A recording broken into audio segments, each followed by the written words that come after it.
Unit 8. Never Stop Learning. Page 50. Exercise 2. Perspectives. A survey. Part A. Listen to a survey that a school is conducting about student preferences. Check the students' answers. Okay, let's start. 1. Would you rather study on your own or join a study group? A. I'd rather study on my own. B. I'd rather join a study group. C. I'd rather do both. I guess I'd rather join a group. 2. Would you rather take an art course or a professional course? A. I'd rather take an art course. B. I'd rather take a professional course. C. I'd rather not take either. I'd rather take a language course. I'd rather not take either. I think I'd rather take a language course. 3. Would you prefer to take an online course or a traditional course? A. I'd prefer to take an online course. B. I'd prefer to take a traditional course. C. I'd prefer not to take either. I'd prefer to hire a private tutor. Let's see. I'd prefer to take an online course.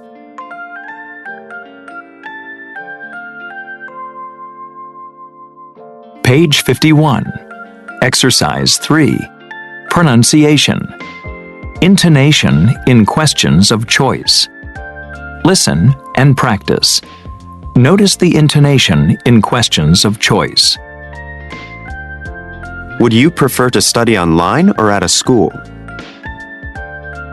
Would you rather learn something fun or useful?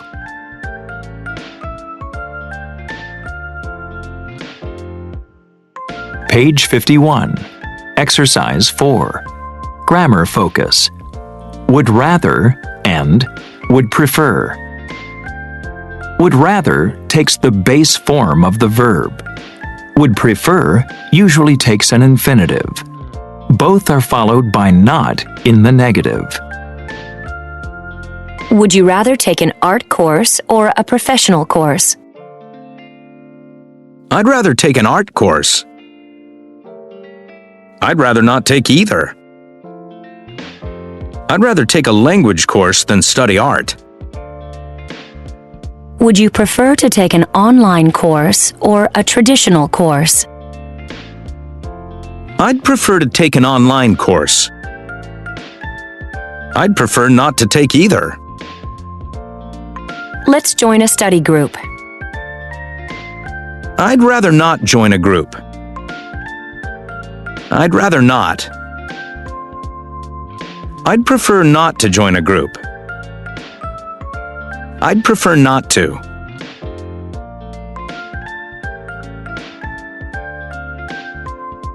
Page 52. Exercise 5. Listening. Do what you love. Part A. Listen to a conversation between a student and his guidance counselor. Check the suggestions the guidance counselor gives. Hello, Yvonne. How great to see you. How are your classes going? Well, okay, Ms. Mooney, but I think I'd rather be studying psychology. I chose civil engineering as my major, but this psychology class that I took was amazing. I'd even stay after class to talk to the professor about the material. I never do that in my other classes. That's great. But psychology is a big change from civil engineering. Exactly. What if I change majors and regret it later? I'm getting good grades in my engineering classes, but I'm bored. Psychology was really interesting, but it wasn't as easy. Maybe I should just do what's easy. Don't do what's easy. Do what you love. But you only took one psychology class, right? Perhaps you need to learn more about the field. So you think I should take more classes? Yes, you could. Have you ever heard of informational interviews? That's an option too. What are they?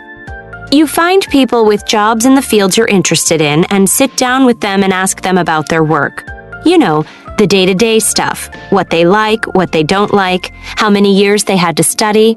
It's like an interview, but just to learn about the job. That sounds great.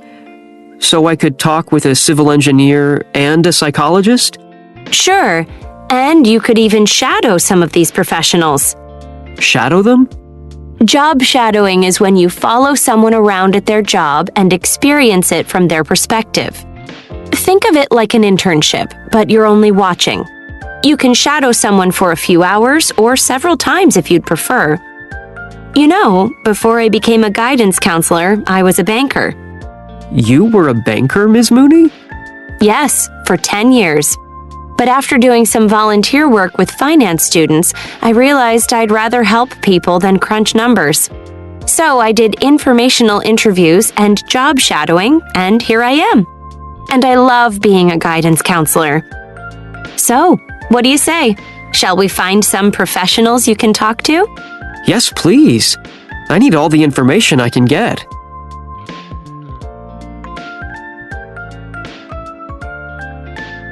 Page 52. Exercise 8. Conversation. It works for me. Part A. Listen and practice. So how's your Mandarin class going? Harder than I expected, actually. I'm finding the pronunciation very difficult. Well, I imagine it takes a while to get it right. You know, you could improve your accent by watching movies. That's a good idea. But how do you learn new vocabulary? I always seem to forget new words. I learn new English words best by writing them down and reviewing them many times. I've been using this vocabulary building app. It really works for me. Look. Maybe I should try something like that. Page 52. Exercise 8. Part B. Listen to two other students, Rick and Nia, explain how they learn new words. Who uses technology to study? Who organizes words by category? Rick. I keep a record of new words I come across. Then I make up study cards. I write the word on one side of the card and the meaning on the other side. Oh, and I always include at least one sentence with the word in it. Then I go through the cards whenever I have some spare time, like when I'm waiting for my laundry to dry or on the bus, and study the words until I know them by heart. Every week or so, I organize the cards into categories. You know, I put all the words together that have to do with food, or work, or home, or school, whatever I can find that my new words have in common. Nia. I keep a vocabulary list on my phone. It's organized alphabetically. Whenever I hear or read a new word, I add it to the list. I also try to put down some key information about the word. You know, whether it's a noun or a verb, and some examples of how it's used. I go through the list and study the words as often as I can. I really believe that the only way to learn new words, even in your own language, is by memorizing them.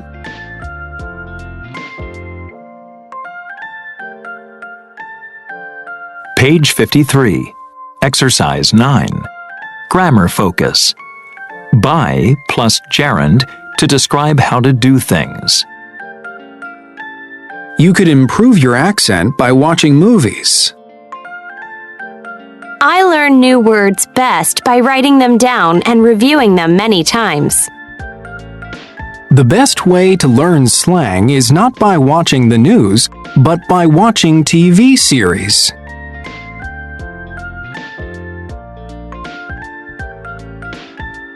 Page 53. Exercise 10. Discussion. Learning styles. Part A. Listen to James and Sophia describe how they developed two skills. How did they learn? Complete the chart. 1. James. I have a huge fear of speaking in front of people. Seriously, I'd rather do anything else. And I'm a lawyer, so it's all about how you speak and present your case. I decided to take a public speaking course, and the teacher taught me some great tips. By memorizing the first line of my speech, By looking out in the audience and focusing on just one person at a time, and, of course, by practicing a ton in that class, I was finally able to improve. Oh, and I always exercise before a presentation to calm my nerves. 1. Sophia. I love to speak in public. People think if you love public speaking, then it's easy, but that's not true. I work for a nonprofit organization, so I give lots of speeches to convince people to donate money. I would tell stories and jokes, ask the audience questions, but they wouldn't donate money. I was too spontaneous, and I wasn't reaching them. So I started to organize my ideas. By putting my stories at the beginning of my speech and ending with numbers and facts, I had a bigger impact. I'm still spontaneous, but hard facts and data are hard to forget, so I always end with those. 2. James. I remember I was so excited to learn how to drive. I was 15 when my dad gave me my first lesson in a parking lot. He taught me the basics and then wanted me to drive home on a busy street that first day. He said that by learning on the road with other drivers, I would never forget the basics. That was my dad. My mom was another story. She was so nervous that we never left the parking lot. I never practiced with her again. And it took her 6 months to get in the car with me, even after I got my license. 2. Sophia. I'm from New York City, where most people don't even learn to drive until they're older. But not me. I first tried when I was 18 with my mom. I wanted to visit a friend, so we went in my mom's car. I thought by going slowly I'd be fine, but I hadn't thought about parking. And in the city, parking is impossible. After 30 minutes of trying to park and almost hitting 2 cars, I just wanted to go home. But my mom insisted we keep practicing. So we drove outside the city, where I finally could relax and get comfortable driving.